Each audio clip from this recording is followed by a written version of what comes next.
they don't go to bed on time.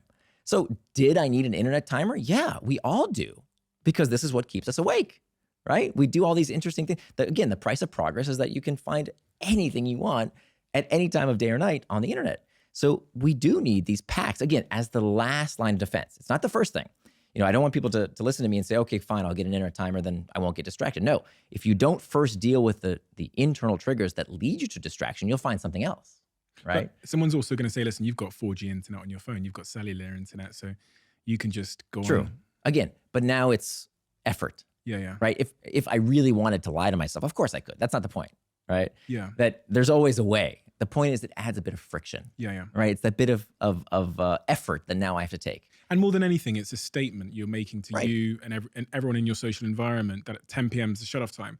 Whether people adhere to that, as you say, there's ways to circumnavigate that, but Right. it's the statement of having that shut-off timer. Exactly. And now, by the way, it actually wouldn't even matter, because we all know the internet's going to shut off at 10. We all need to start getting ready to stop doing whatever we're doing, because it's going to, now we don't even need it anymore. It's become part of our nightly ritual, right?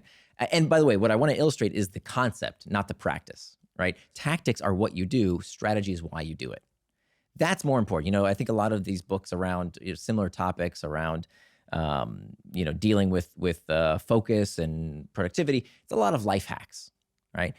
But what I wanted was more the strategy, the psychological principles around why we get distracted. And then I'll let people come up with their own tactics. I give you lots of tactics as well, but this is just one illustration of how we can use this strategy. And that's only one pack. There's also 2 other packs I can share as well.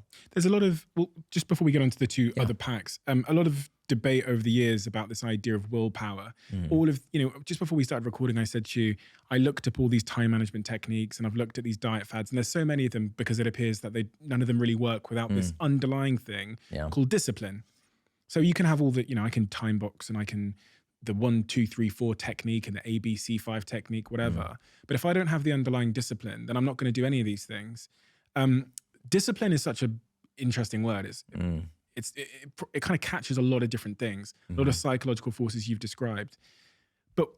And this other theory of willpower that's sort of trundled on through the ages, that we have a limited amount of willpower, and if we try and do too many things at once, then we'll do none of them and only take on one bad habit at once. Is there any truth to all of that stuff? No.